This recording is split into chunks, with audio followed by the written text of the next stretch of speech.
Welcome back to Change Room Podcast. This is Colton Burbridge and your co-host Kieran. We have a guest on today. Jabe, how's it fucking going, dude? Oh, it's going, man. Just pretty busy with work and life and, I don't know, adulting. It all kind of catches up to you pretty quick, you know? Yeah.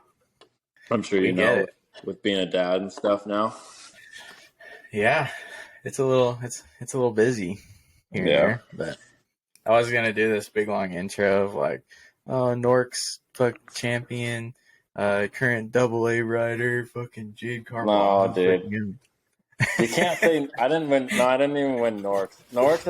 To win Norks is like, I don't know. It's a big accomplishment. There's a lot of fast guys, but I don't know.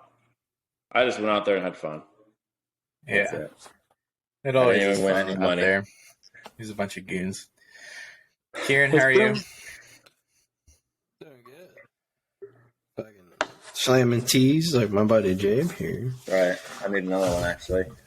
I got any teas, unfortunately. But it is what it is, right? Yeah. So, Jabers. What?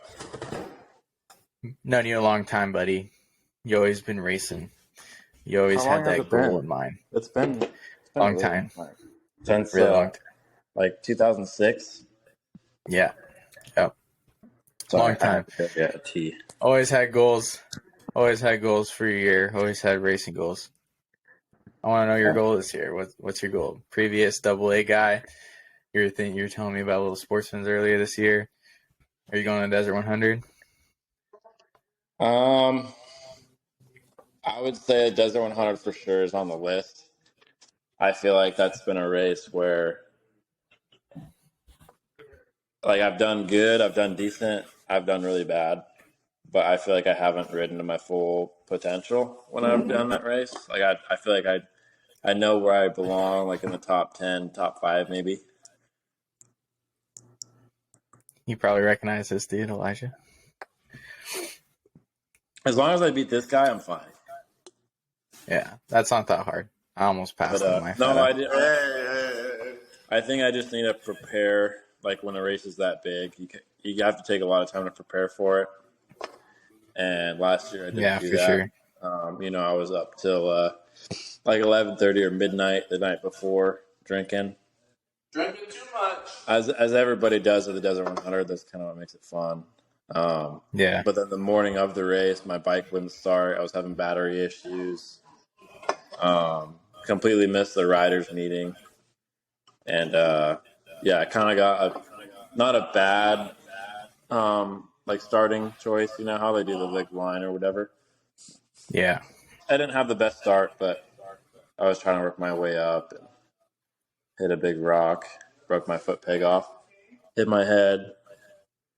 And, I kind of ended my day. But I don't know. And how long did you ride on that broken foot peg? Like, that was probably pretty difficult. It was, like, where at in the race do you think you were? Like, mile marker wise?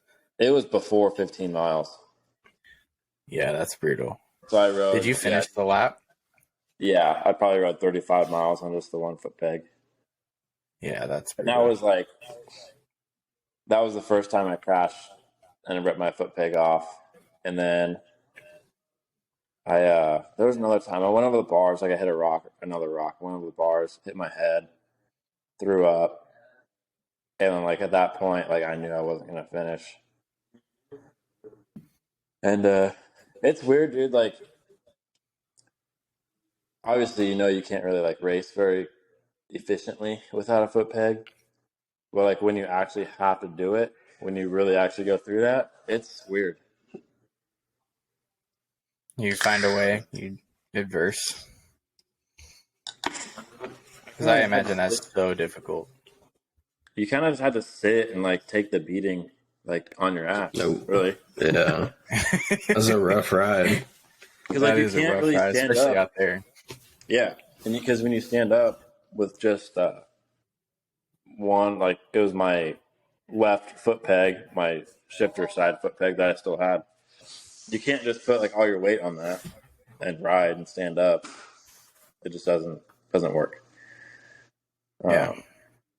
But another thing too is, like I said, with how you like warm up or like get ready for races, whether it's like a week or a month or even like the morning of or the night before. Being prepared for something that big is definitely key. And I feel like I wasn't prepared that morning. My body wasn't warmed up. I didn't feel like I was riding that great. So I feel like to do good and finish where I want to finish in the top 10 or top 5 even, there's just being prepared. But yeah, I'm not on a good track that'd so be really far, impressive. as you can tell.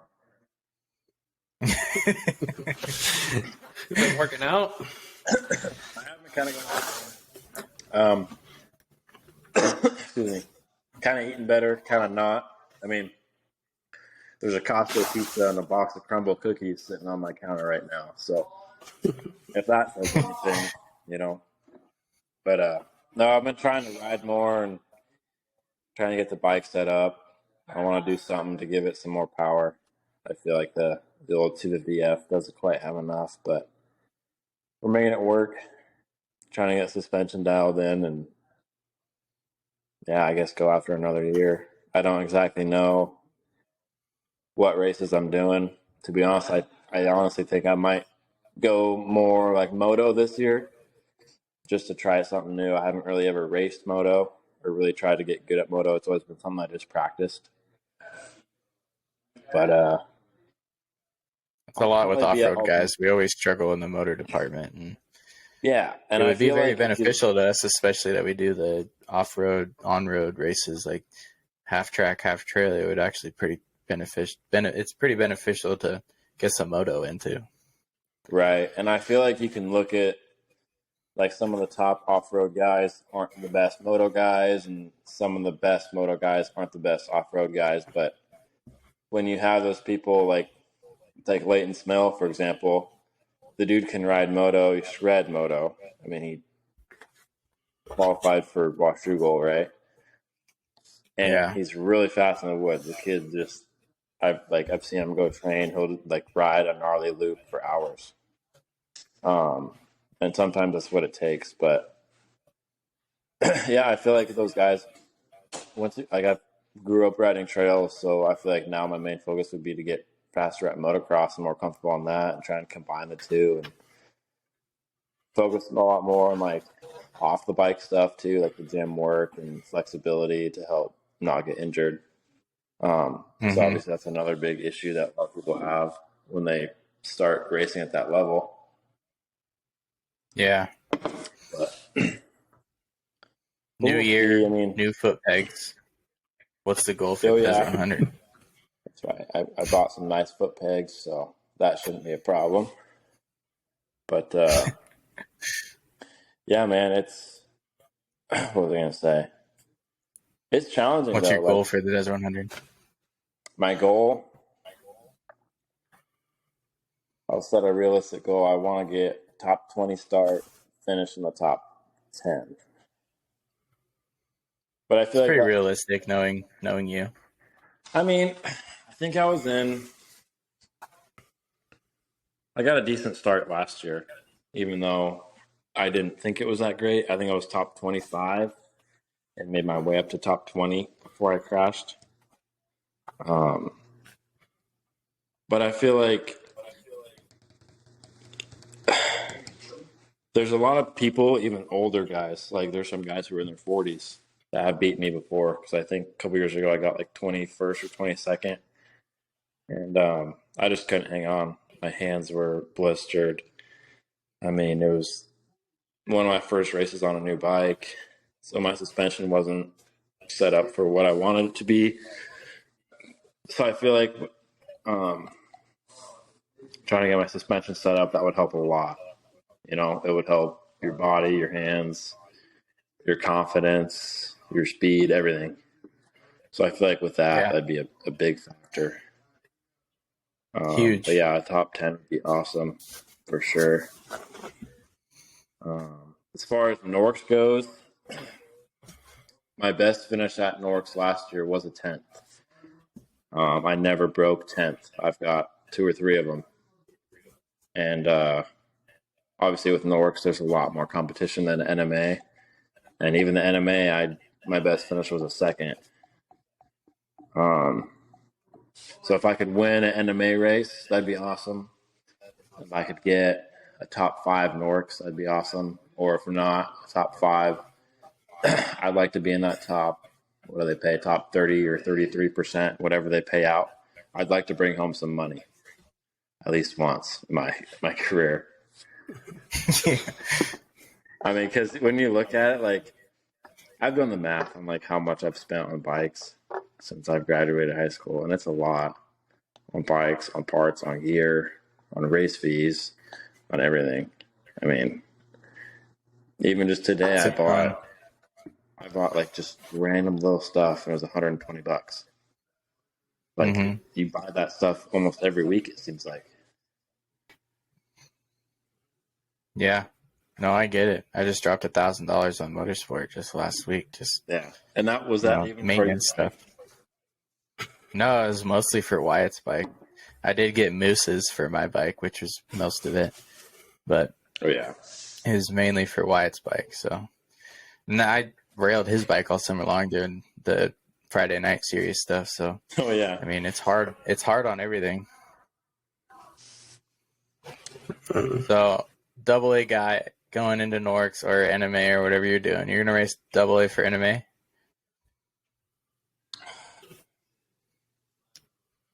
For the NMA, for sure, just because there's less competition. And I know that sounds really lame of me to say, but to be completely honest, the schedule of the NMA is ran, like a race day schedule is ran better than North. A lot of times the North races are later in the day, they end later.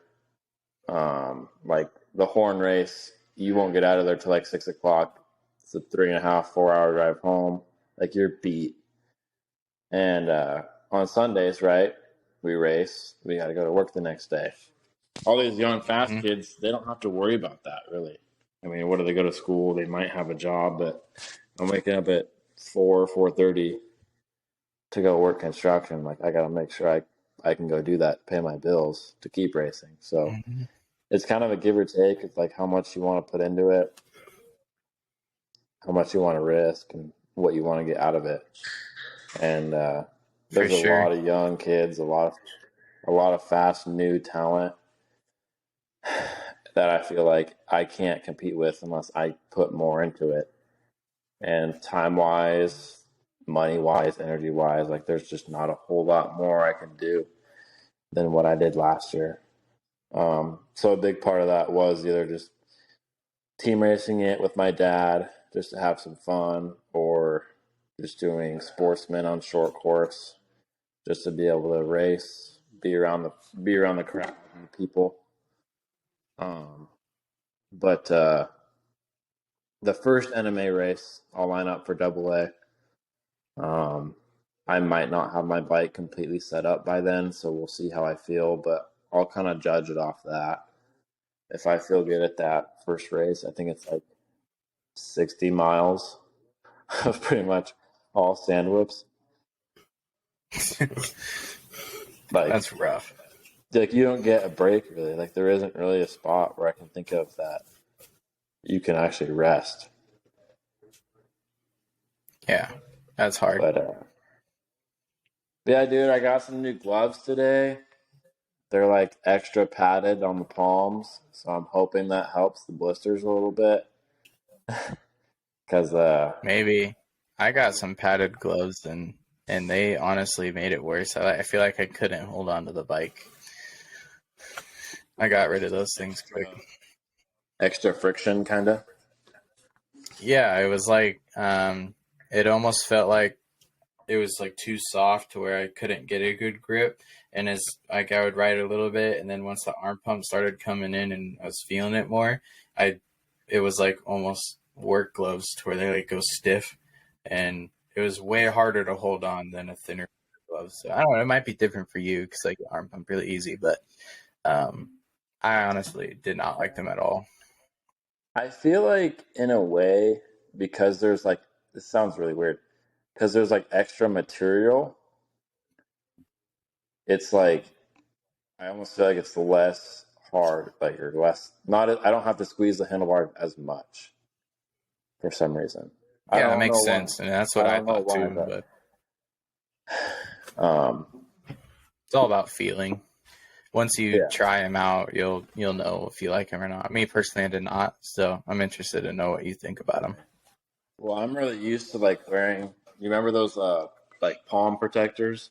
You'd like slide them over Yeah. your fingers. You know, I'm really used to wearing those, and like these gloves basically feel like that, but the extra padding is like it's built into the glove.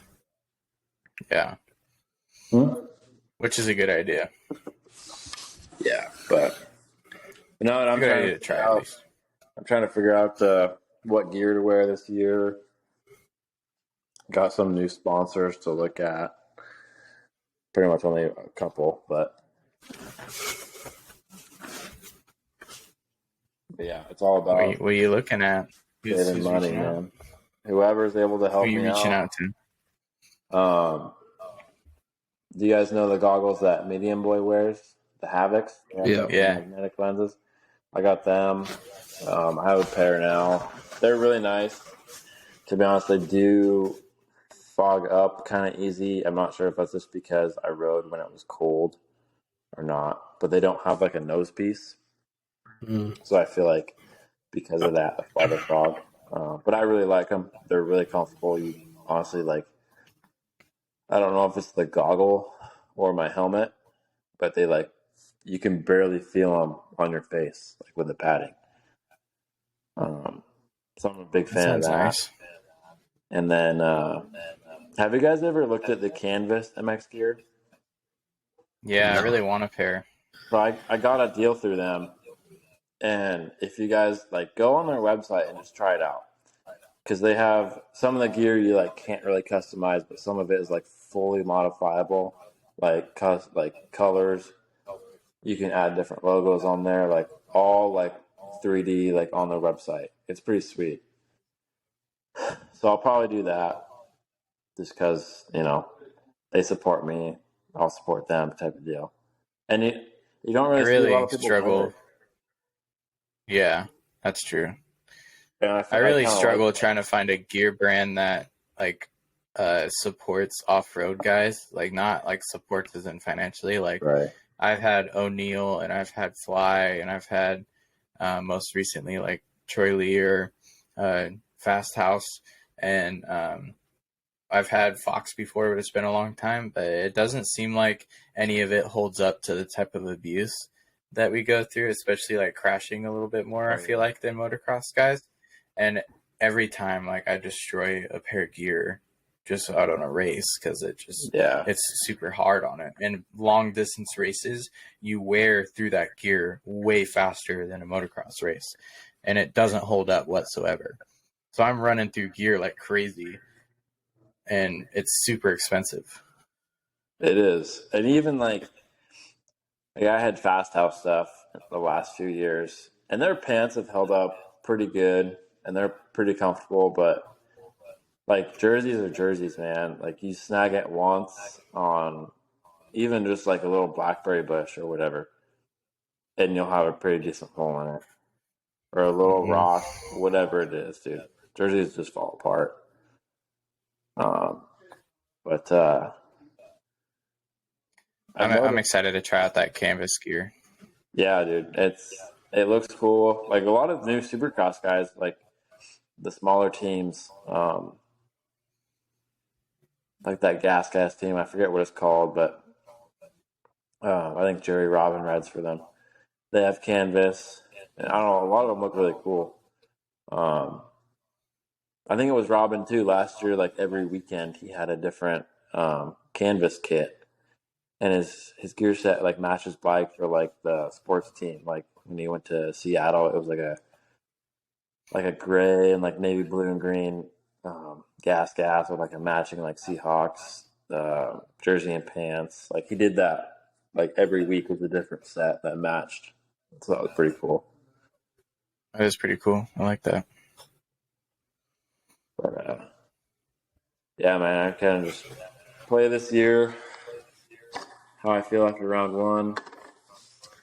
honestly, it's kind of like getting to that age. Like I'm 24, almost 25. It's like, is it time to give it up? Like, is it time to just focus on like more important, like saving money and like buying a house, like trying to start a family later, like all that sort of stuff, or like do I just keep on going with my goals and like really see how far I can go with it? Yeah, I mean, I started a family. I'm still trying to achieve all those goals, man. Don't let it hinder you. I mean, I know what you want. I want a house too, but right, you still got to live a little bit.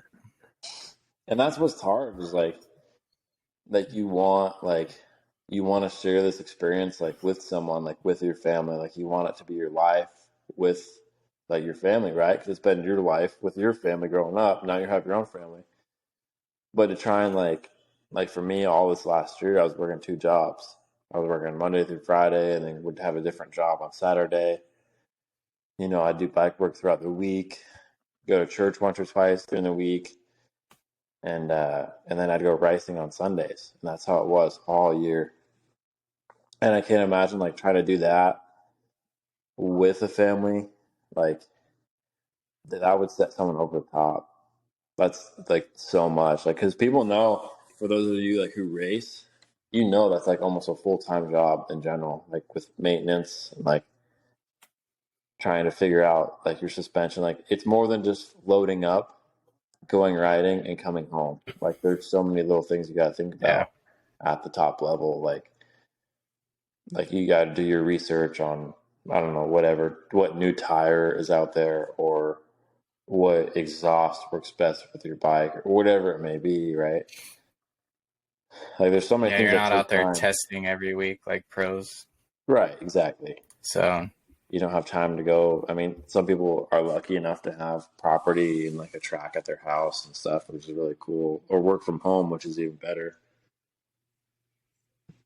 But for a lot of us who work construction, you know, we work 8 hours, but we're gone for 10 or 12 hours out of the day, 5 or 6 days a week. Like we don't have any extra time and stuff to do all that bike maintenance stuff. We kind of just wing it, which is why I bought my Yamaha, dude.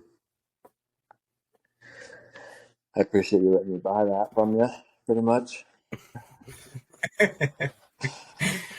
Speaking of that Yamaha, what's the setup look like? I want to know about it. I've been hyping it up a lot these last few podcasts, and I want one really bad. And I'm just curious to know what all you've done to it and like how you've set it up for yourself. Honestly, for off-road specifically. You'd be surprised. It's really, really, really stock. Which is good and bad. I'll get into that. Like power-wise, it's good, but it's not great because I'm comparing it to what my KTM 350 was, which had like plenty of torque, plenty of mid, and plenty of top-end power. And it didn't feel that heavy. The Yamaha, I feel like, has better suspension for sure. I do like the KYB spring stuff more than the WP Air stuff. I felt really comfortable on it right away. And yeah, it did have good bottom end torque, but it's definitely missing a lot of top end power. Which, like, in my thought process, I was like, okay, well, we ride woods. It's kind of a low to mid power type courses anyway, which is true, but like to ride a 250F fast, you want that top end power too. Like the only complaint is I wish it just had more top end, which there's ways to do that, whether it's a different mapped ECU or ignition or whatever, exhaust intake. You can add the second injector on the YZ250Fs. It's a good bike, but there is some things I wish I could do to it if I had all the money. Or if I had all the money, I would just buy a 350 and put the KYB suspension on it. But that's, 12 grand for a bike, another 2 grand for suspension. So you're 14 grand or more. Where I'm $9,500 into my Yamaha, But yeah, honestly, all I've done was just I never did the suspension. I literally never even set my sag for that bike. I never have either. That's such a. I feel like I feel so guilty for that. And like I hear all the time, it's like set your sag. I know. Like, set your stuff. It's so simple. I'm like, well, I don't know how to do it. And so, sometimes it just is what it is. Sometimes I do hate myself for never checking it because there'll be like little times I like tip over, like the front end washes out. I'm like, you know what? Like, if I would have just set my sag for what it needs to be at, I probably wouldn't have these little mistakes. Like, you probably just kind of get used to it. But no, all I did was bars, the unbreakable levers, which, by the way, the bars, the Pro Taper, aluminum carbon fiber, the ACF, great bars. They're like $130. They flex. They feel great. Anyway, and those are the fat bars. Or are they the crossbar? They look like a fat bar, but they're a Pro Taper. Gotcha. Instead of a Renthal. What else have I done? A bigger front brake rotor, just to have better front brakes. What did I say? The levers, obviously, foot pegs. Surprisingly enough, I don't have mooses in it. I did, and I basically raced with it all season. And I didn't put a new one in. I just put a regular tube. And I just did a seat cover, which was a pain. If you do a seat cover by yourself, take your time and stretch it as hard as you can. That's all I got to say. I have a seat cover from Thrill Seekers, and I need to put it on. Oh, yeah, I need to bring you my staple gun. My $40 Harbor Freight special. Yeah. Dude, I didn't even know what size staples to run because it didn't really specifically say. I literally went to Walmart and bought the only size staple they had and just prayed that it worked, and it literally worked perfect. Now I have like 500 of those staples. Maybe 30 or 40 of them. Jeez. Nice. Yeah, that's awesome. It all At least you have it. It turned out good too. I mean, I've never done a seat before, but there was a place down the road. It wasn't like span away. I think they would do it for like $20, and they'd give it back to you same day. But I think that place closed down, so I was like, whatever, I'll just do it myself. Oh, bummer. I was like, ooh, maybe I'll go there. What was that place? Yeah, I know. I don't remember. It was just some like upholstery like shop. They'd like redo like couches and like cars and stuff like that. Yeah, they knew what they were doing. But as far as the bike for this year, I feel like what it needs, I'm gonna try and do the suspension finally, and then I really want. What are you thinking for suspension? Like brand wise, like who are you gonna have? Are you gonna do it yourself, or are you gonna have someone revalve it? Or I don't know nothing about it, man. I mean, I could probably do fork steels, but that might be it. No, I'll probably end up taking it to Evo like I usually do. They've been really good to me in the years past, and they're usually a pretty quick turnaround. And then I gotta have Fusion do me up some graphics. I really am gonna try and get that 2023 YZ450 front number plate and front fender and put it on my bike because I think that looks sweet. Yeah, just like awesome. Jeremy Martin did. What else would I want to do? I want a new clutch cover because the stock one's beat up. That's like $100. You have pipes and everything already? No, done? That's one thing. A full. I think I want to go Yoshi. A full Yoshi kit. Yeah, Yoshi USA stuff is actually really nice. I feel like it's one of the better bang for your bucks. It's one of the cheaper ones, but I did like a little research on the Yamaha. It kind of like the FMF was good, but it definitely helped more like the top end power, which I know is what my bike needs. But it kind of took away from the bottom too. Whereas Yoshi kind of like it made more of a linear curve. It kind of helped out a little bit everywhere, which would be nice.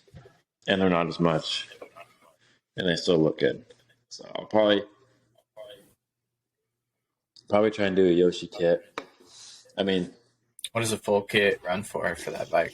Header and the silencer. Do you know? probably $1,000. Fuck. That's pretty good though, compared to like a FMF silencer. Yeah, That's crazy. Yeah, I think just the FMF slip-on is like $800. yeah. That's how much mine was. It's like $840. One more reason to just say screw it and go 2-stroke. Which was my original plan to buy a 300, but I don't know. I just went back and forth and really just I needed to stick with one bike and see how fast and see how comfortable I can get on it because, as you know, I've had multiple different bikes the last 4 or 5 years. I've never had one bike long enough to really get good on it. Those 300s are very nice. The 300 SXs would be they've had their issues. The new ones are pretty good, I've heard. But I know my dad wants one. He's kind of talked to me about it before. I think it's like the perfect two-wheel bike. I feel like it is. Yeah. My brother's is awesome. I love it a lot. Yeah. But I would never moto it. That's what he says. He doesn't like motoing it. Yeah, it really sucks on the track. Even though you could, stiffen up the suspension a lot, it just, the way it comes from factory is so plush and so meant for log hopping and out in the woods. Yeah.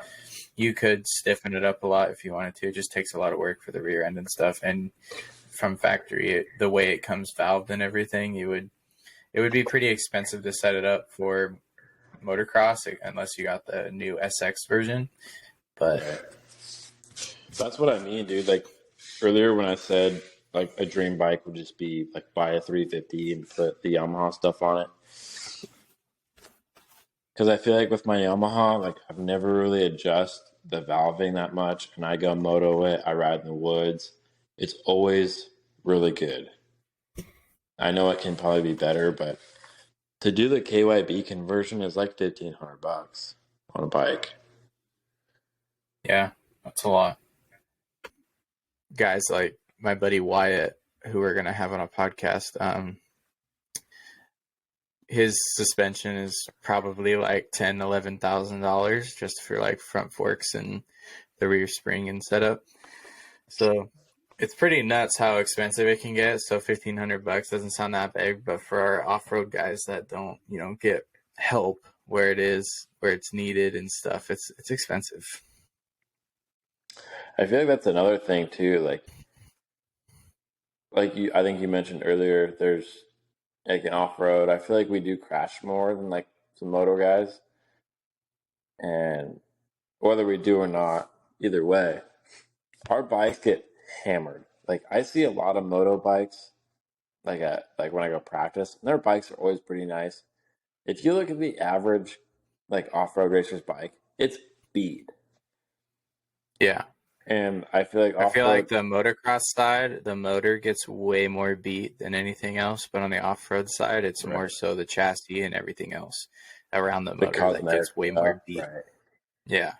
And I feel like with moto, there's more opportunities to kind of like get help.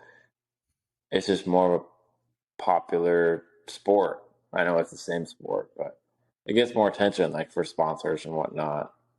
Obviously when you have races like Loretta Lynn's or like the Dream Race, stuff like that, you have a lot more eyes watching it. You have a lot more publicity and stuff like that. Where like off-road, like you can do the whole NMA series and do good. And like no one really knows who you are.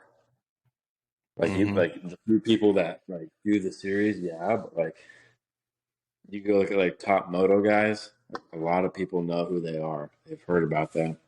Top off-road guys, no one really knows. Like either it's more like Norks probably has more exposure than NMA. For sure. You know, like people obviously North feel is like getting Leighton. huge. People know who like Leighton and Dylan Summerlin. They know who those people are, but outside of that, there's really not a whole lot that people have heard of before. And I feel like we need more like photographers and filmers and like stuff to like just try and grow the sport, make it, I mean, more like family friendly looking, just make it bigger, do whatever you got to do. You know, I know it's not. Or even show those little brands that help out the young guys or the guys that are not like, you guys are like top 5 in a AA class in Norks. It's like you don't get that much exposure. The most that the sponsors of like Leighton Smale get are when he's up on a podium after a Norks race and he talks about him and stuff. But that's about it. So just that exposure from other media outlets, the small guys with the camera and stuff would be cool to get, shots of guys that have that little support like you up there racing. It's always nice for that. But, yeah, and obviously, like, even if it's like a small company, you never know. Like, people find out about a small company and start, buying their stuff, and like it's not just to help out the racer. Like, it's also like we're kind of out to help who helps us. Yeah, exactly.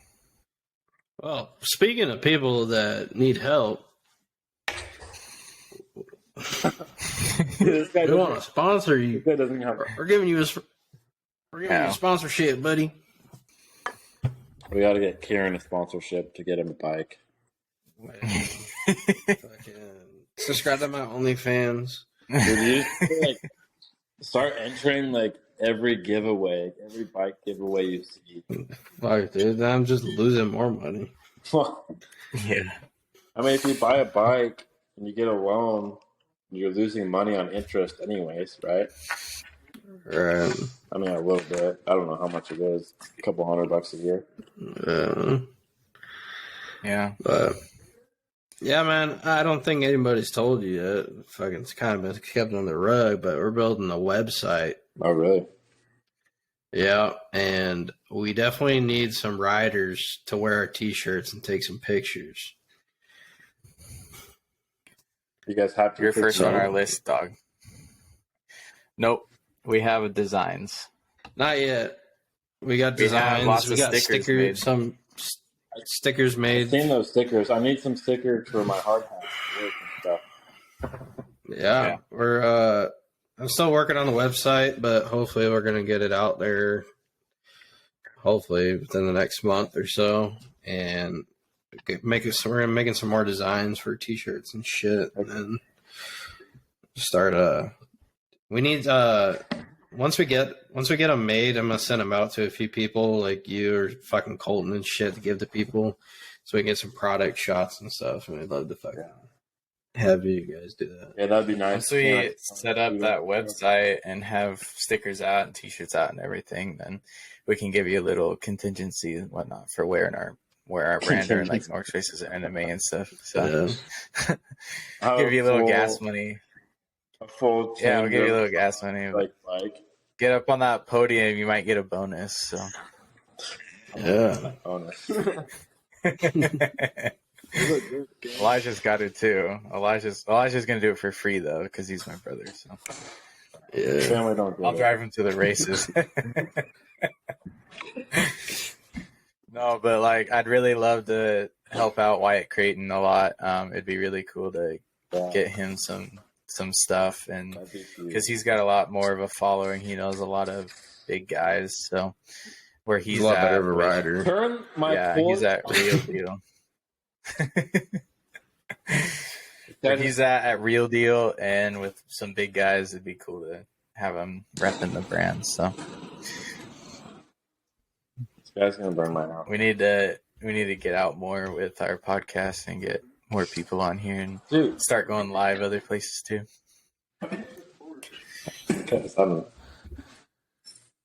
Yeah, I feel like we're saying with like companies that sponsor riders, like just getting that word out there. Like with the podcast, like it's kind of like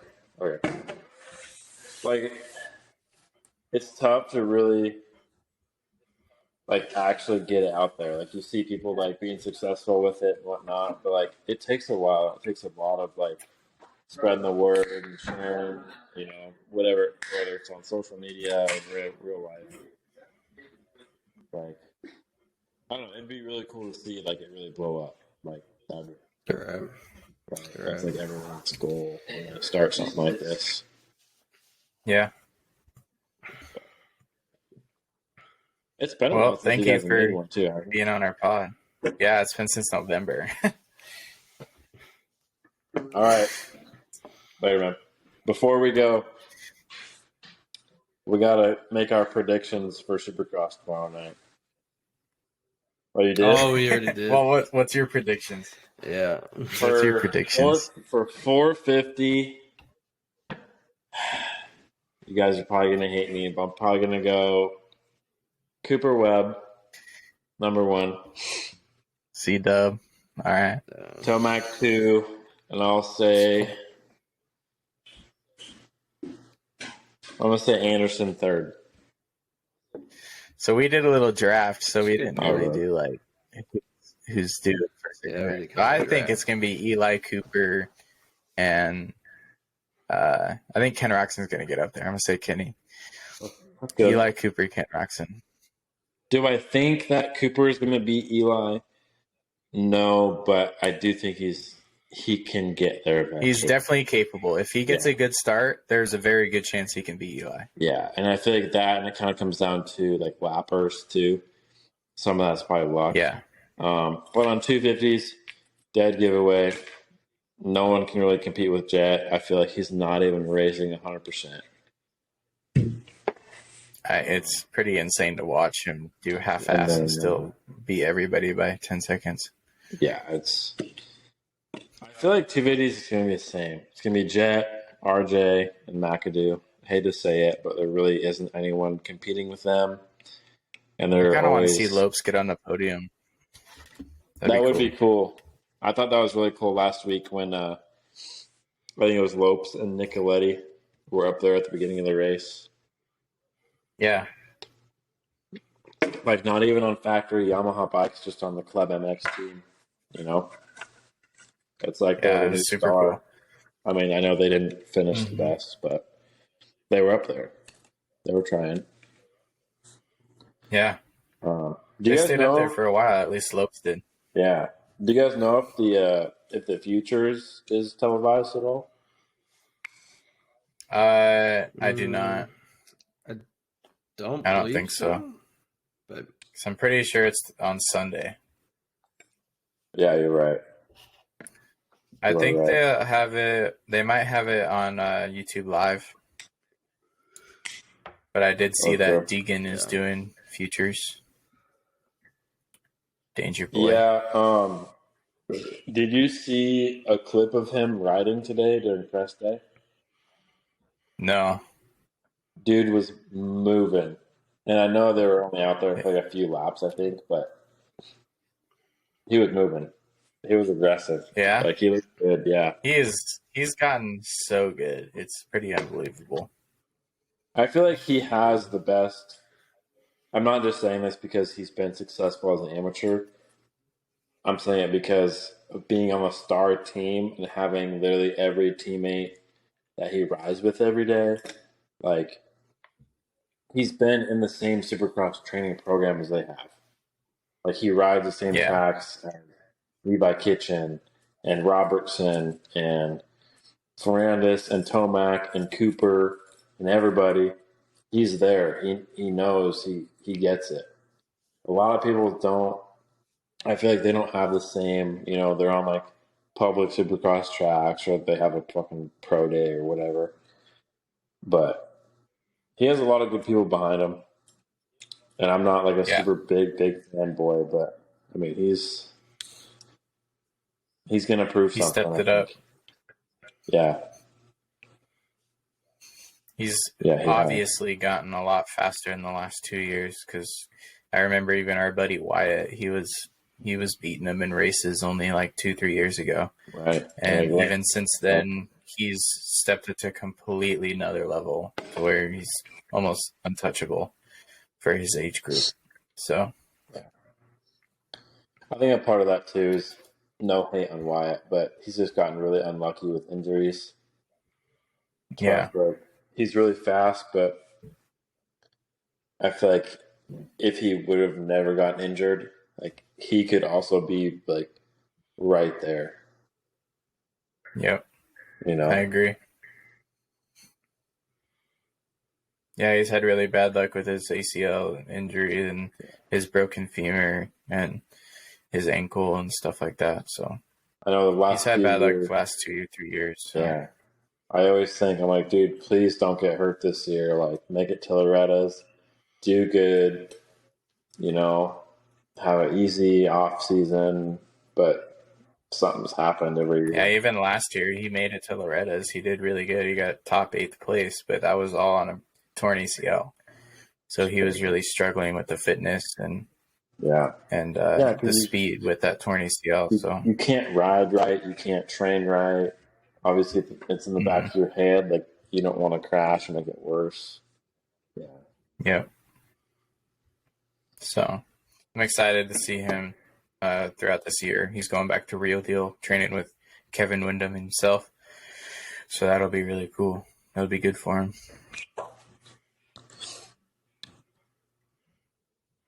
Yes, sir. Got any questions? Got any comments, Kieran? Been quiet over there. I have been. I've just kind of been letting you guys go at it, but I wanna hear this your adventures with Mr. Carson Brown here. Oh yeah, I forgot about I saw that. you went to his compound. So at first, like we have like a mutual friend, my buddy Ryan. He had posted on his Instagram story. It was like last year, like, "Hey, who wants to ride tomorrow?" And you know where Carson lives. I didn't know it was where Carson lived at the time, but I was like, "Yeah, I'll go ride with you." I've never ridden with him before, with this kid, and so I show up where he tells me to meet him, and it's Carson Brown's house. I'm like, "What? It's crazy, right?" Like I knew he lived kind of close, but I didn't know where or anything. And Carson was super nice. Like his garage was insane. Like his house track was crazy. Like everything was kind of like this is it. This is what everyone sees on Instagram, you know.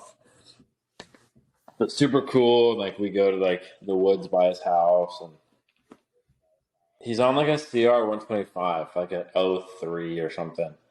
Like you just point up a hill if there's a trail there or not, and he'll just do it like second or third gear pin on this old CR 125. It's crazy. Like he's not even an off-road racer, but he does these crazy things that are just off the wall, and it's I kind of like miraculous to just watch it like firsthand, and to like just hear the bike. Like he beats on his bikes, and it's cool though. It's really cool to see. But then yeah, that was last year, and then this year, well, the first year I went, yeah, he came up to me and like added me on Snapchat and stuff, and you know that was cool. Have Carson's personal Snapchat and everything. And then yeah, just a few weeks ago, he hit me up wanting to get a group together and go ride at his house again.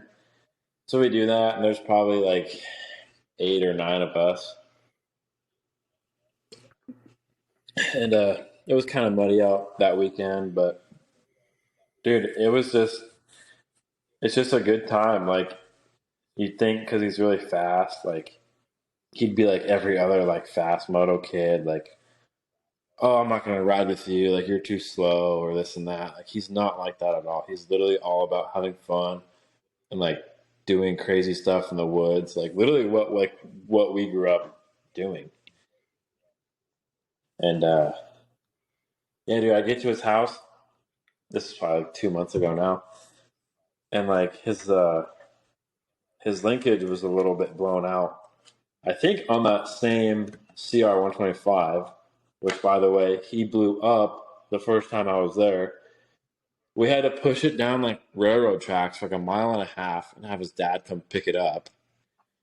Anyway, Same 125, I'm pretty sure. They probably rebuilt it that night. But I get there and like his linkage was messed up. Like they take like the swing arm off, or I don't know if they got that far, but they just put like new linkage bearings in it in like 5-10 minutes, just right there, whatever. Like literally right before we left. Like when I think of doing linkage bearings, it's like, okay, this is like kind of a big project, right? Like, no, this is like doing linkage bearings for them is like, well, I picture like it's as easy as going to take a pee. Like, they just like I swear I like walked away, put my helmet on, and walked back, and they were like done, like bike's ready to go. But his dad seems like a super smart guy. They're both like just really cool. His girlfriend was awesome. She had made us cookies and brought them out to us. It's just a good time. Like anytime we get invited to go out there, everyone's just happy to go ride. Like it doesn't matter if you're fast or slow or if you get stuck or whatever. Like we'll wait for you. It doesn't matter. It's a cool, chill ride. Hang out, have fun, talk crap to each other, and then we usually all go out to dinner afterwards. And it's just cool, man. Especially because he's like, he's got such a big like following, and now he's starting this YouTube and stuff. Like I don't know. Hopefully he'll invite me out to go do a video or something soon. That'd be cool. That'd be sick. That'd be cool. Shit, we gotta get him on the podcast. Yeah, right? We gotta hook it up, Jabe. I'll talk about it. Then next time you see him, like, hey, my buddy's got a podcast. You should go on it. That's one good way to get recognition. And he really wants to ride with you. Yeah, I mean, yeah. I'm sure he'd be down to just talk about everything. But I feel like he's so used to like big ass podcasts though, like Pulpit Mix and everything though. So this is like, yeah, but I feel like he cheesy, hasn't done like that much. Like I feel like he's pretty popular. There isn't like a whole lot of like personal stuff on his childhood, like when he raced super minis. Yeah, there really isn't. When he rode for the pro circuit, like all that sort of stuff, like where he's at now and like where he wants to take things. I feel like people kind of see it on like Instagram. Like obviously they know he did, Supercross last year, and he did pretty good on like KTM, and this year he's just kind of doing whatever and having fun. But like, no one really knows his plan. No one really knows like what he wants to do or anything. He just kind of goes and does it. But I feel like I don't know. I should talk to him about it. You should be interesting to get to know more about him, his past and his future. Like I said, he's a super. You should invite him over for like a ride day at my house and like ride all day and maybe make a YouTube video and I'm sure he would. have a podcast afterwards. That's kind of why I want to fix up those trails and like make it all like good, but I want to keep it somewhat low key. So we'll have to like, if he makes a video out of it, he can't tell anyone where it was. Yeah, obviously. But it's in the middle of the woods. What else are you gonna? Yeah, it's just can't really drop a pin for everybody. Yeah.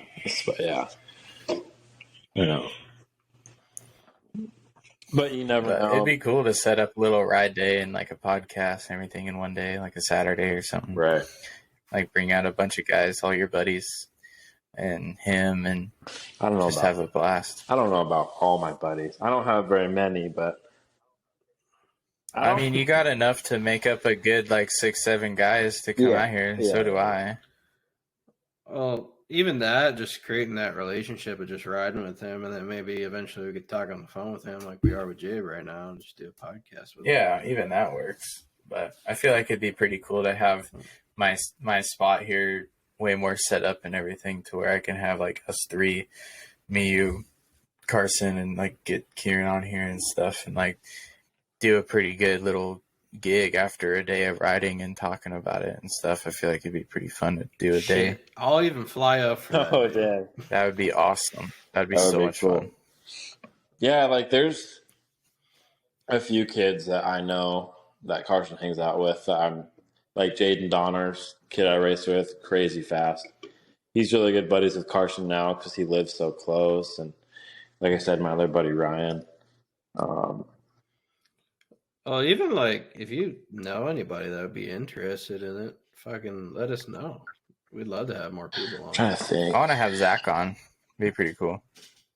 Zach would love to. I guarantee you.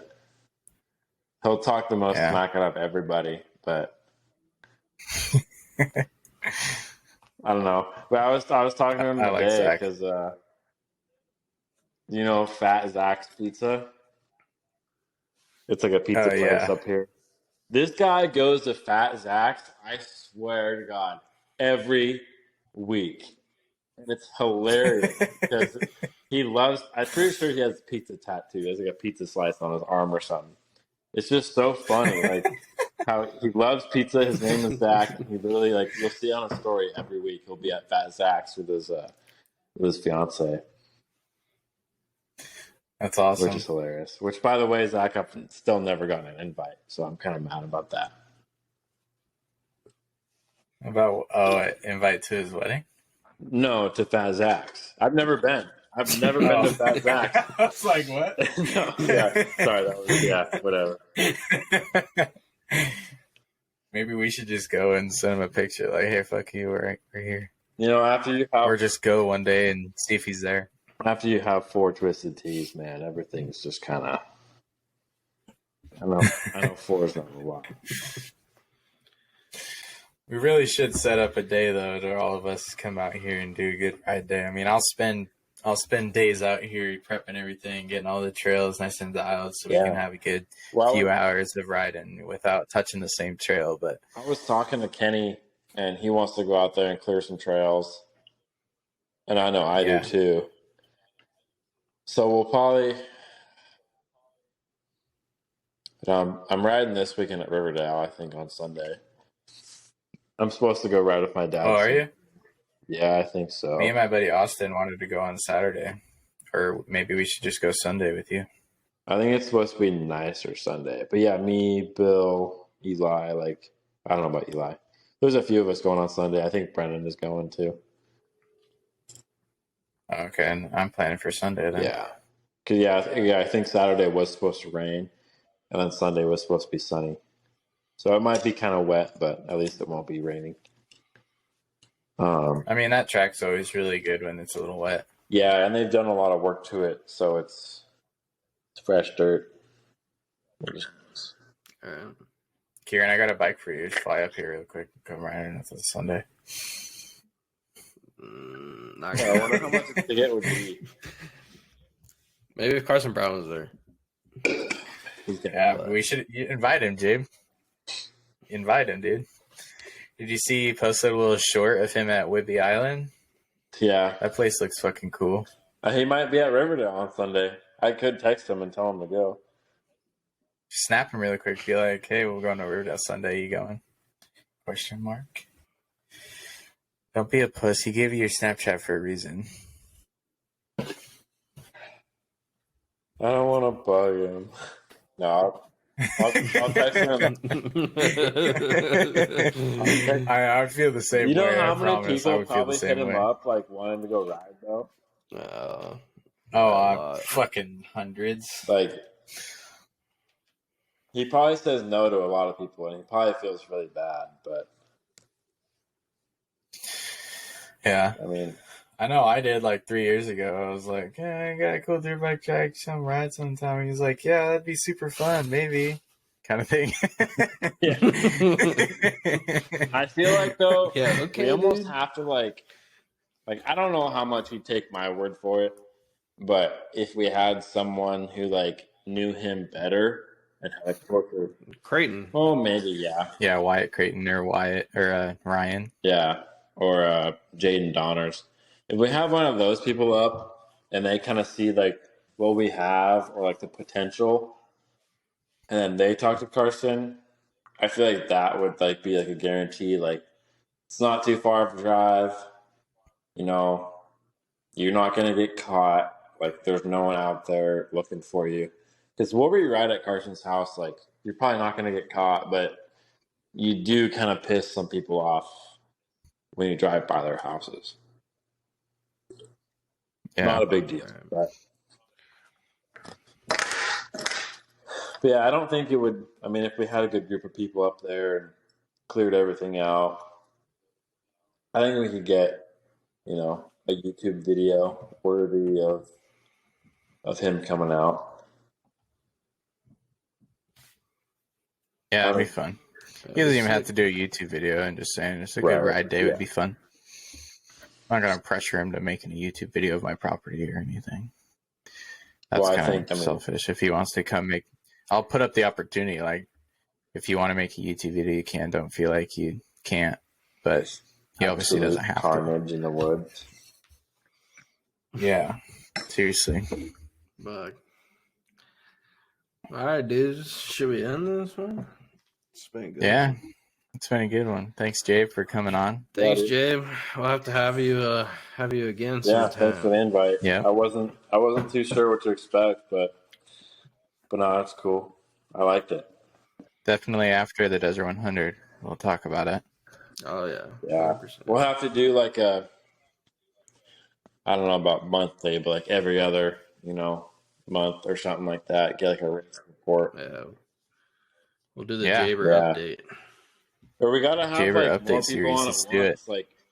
Like maybe instead of like having one person on like every time, just get like 2 or 3 of us on. Like we all just kind of, I don't know.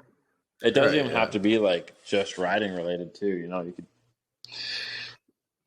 talk about whatever. Talk about Twitch. That's my goal. Oh shit. I mean, we did the one with Aiden. We didn't. Yeah. I don't think we talked about riding at all. Yeah. He was like, I love those spots, sent that bitch. His Honda Pilot or whatever it is.